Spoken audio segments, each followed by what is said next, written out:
though. Also, just Going remember, back. please, guys, to give as many people. Hi Thomas, I hope you're well. Thomas, just the scrum battle on Saturday. You're obviously in the 23 this weekend. Just we saw the All Black scrum, George Bowen, he came on, made quite a big impact. Just your thoughts on the scrum battle, and then could you just touch also on Oxin Chi making his 50th cap? Is your fellow prop? Can you just touch on him as well, please? Okay, I'll start with Ox. Yeah, I'm incredibly grateful for him as a player and as a person. I'm very glad about him making his 50th. Yeah, as proud as a fellow teammate can be. Very happy for him, and yeah, hopefully we can do the job to make it a memorable one for him, and obviously for Stephan's 100th. Yeah, scrum battle, like every other week, it's gonna be something interesting. We've trained hard this week. And I'm sure they trained as hard as they could this week, and everyone's trying to bring their A game to Saturday, and yeah, we'll do our best at that. But it's something that we pride ourselves in, and they obviously pride themselves in. And when you look at the Lions game, you can definitely see that they've been working on it and going well for them. So yeah, let's hope for the best on the weekend. Hey Thomas, I just came from Dave Rennie's press conference. He said he felt they would have parity in scrum this week, but he also said they spoke to World Rugby about the fact that we're walking around in the scrum, and that was why we had scrum dominance last week. You have a thought on that? Well, can't really make any comments on the fact of what Dave Rennie has spoken to World Rugby about, but we try and stay within the laws of the game as much as we can, and as much as we perceive it. And there's always two sides to the coin. One person sees one thing, one person sees another thing. So one person's walking around as the other person's straight. Something happens on the other side of the scrum as well, and the ref can only blow what he sees in front of him. So so much credit has to go to the referees on the way that they see these things. They try and see everything, and it must be so difficult to get that part right. And in hindsight, everything is easier to look at. And yes, you could probably make a case both ways. So it's a difficult question, but I think the refs are trying to do their best. The ARs are helping them out with that. As far as what New Zealand are speaking to the other refs about, we just try and focus on what we do well, and hopefully get reward for it. Thomas, how has this week been in putting what happened last weekend behind you guys, getting straight back down to it, and sort of how's the feeling in the group today in this build-up so far? I think the important thing for us was to park that game and take the learning as quickly as we can. I think we've done an incredible job over the last couple of years in putting every individual week, every individual game in its own box, and not trying to go back to that box and looking behind us the whole time at what we did wrong, and just trying to rectify as much as we can and trying to make it right as quickly as we can. So I would say by Monday afternoon we kind of parked that game and had a proper review, and took on board the learnings, took the good stuff, worked on the worse things of the game, and yeah, it was as easy as that. We parked it, and hopefully just learning as much as we can in the shortest amount of time.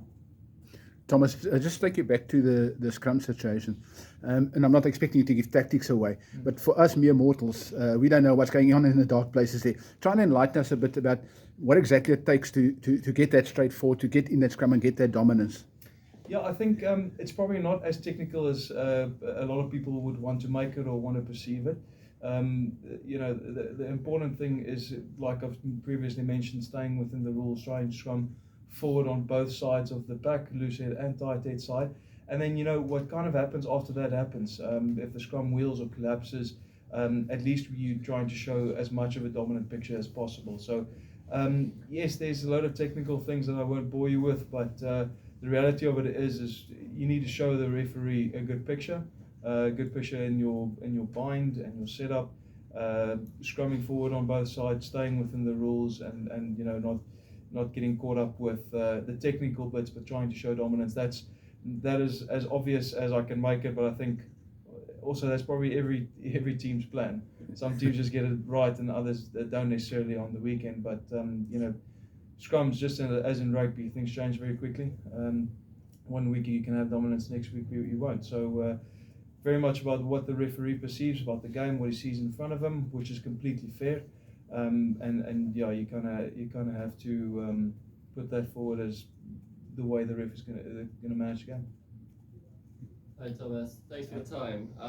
Rugby's greatest rivalry, there's good reason why it's being marketed as such, but do you feel that this is an extra special occasion? Are you conscious of the fact that these are two giants of the game coming at each other?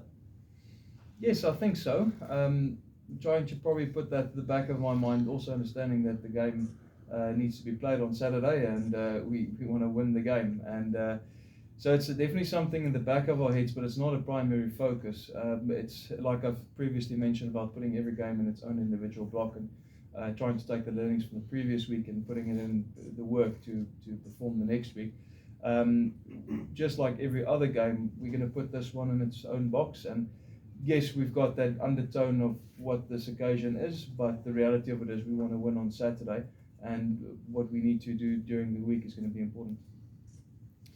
Thomas, I'd like to ask you, we're trying to learn about scrummaging Yes. here. Is because we typically have scrum dominance, how big a difference does it make when the refs don't enforce the ball not going in straight? Is it a big deal, or it's not that big a deal in any case in terms of what we're trying to do? I think if it goes for you, then you would want. No, I'm talking about the opposition. Yeah, I think, like we previously mentioned, everyone's trying to stick into the rules of the game. I don't think anyone is trying to do something funny around the scrums.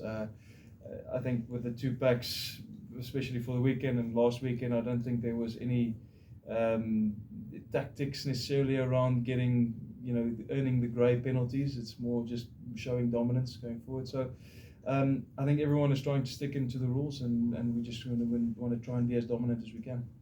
Questions? Back there and then Ross.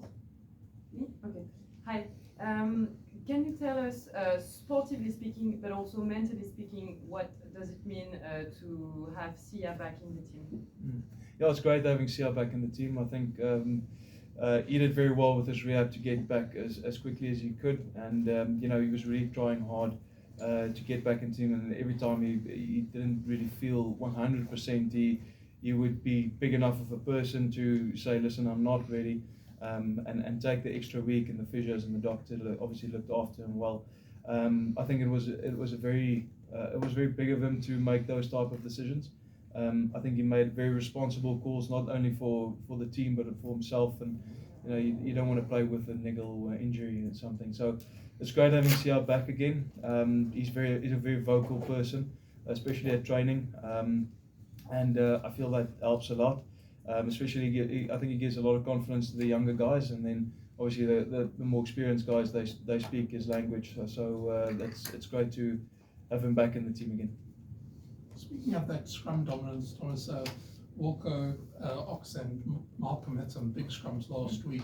Does that sort of fire up an extra, bit of fire in your belly, especially when you're on the bench, kind of wanting to come on to, continue that big dominance, and also like seeing the Lions walk one over the whitewash on Tuesday? Yeah. Listen, definitely, it does show opportunity, but like I say, things obviously can change so quickly within a week. That we really need to put in the hard yards, especially us coming off the bench, to not only try and stay at the same tempo, but actually try and lift it and increase it. So they did very well last week, but unfortunately last week doesn't count for anything. And we need to rectify the mistakes that we made last week, and try and build on that dominance, but knowing that it starts from the ground up. There's no points being given from last week to this week. It starts all over again. Thomas, just clearly sticking on the scrumming conversation. The weather on Saturday is, potential rain on the cards. Just how different, really? I mean, in your opinion, your experience, is it then? Should that be the case on Saturday, to continue having scrum dominance in a game, or do you have to look at other areas to have dominance? Yeah, listen. Unfortunately, in this game, you can't only have one aspect of the game firing right for you. You need to have multiple firing at the right time and for the right amount of time in the game. And the scrums will always stay close to my heart. So yes, I'm obviously going to say that it would be great to have scrum dominance throughout the game. But in reality, you need every aspect to fire your kicking game and your attack and your defence, and your entries into the 22 and getting over the whitewash. Those are important things as much as the scrum dominance is going to be important. Just Thomas, on your scrumming, you've obviously scrummed a lot at loose head and tight head. You've been called like a swinger basically. But what do you actually prefer personally for you? Because you've played for the Sharks or loose head, for the Boks you've played tight head majority of the start. So just what do you prefer and why? I am a tight head that can play loose head. I always try and make the distinction between the two, between a loose head that can play tight head and a tight head that can play loose head. I am very much a tight head that can play loose head.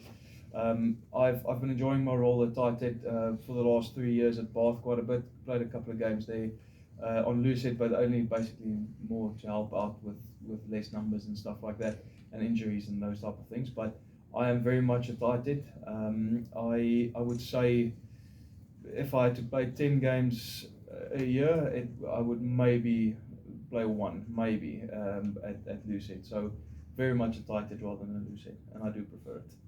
Vloggers of these guys. En dan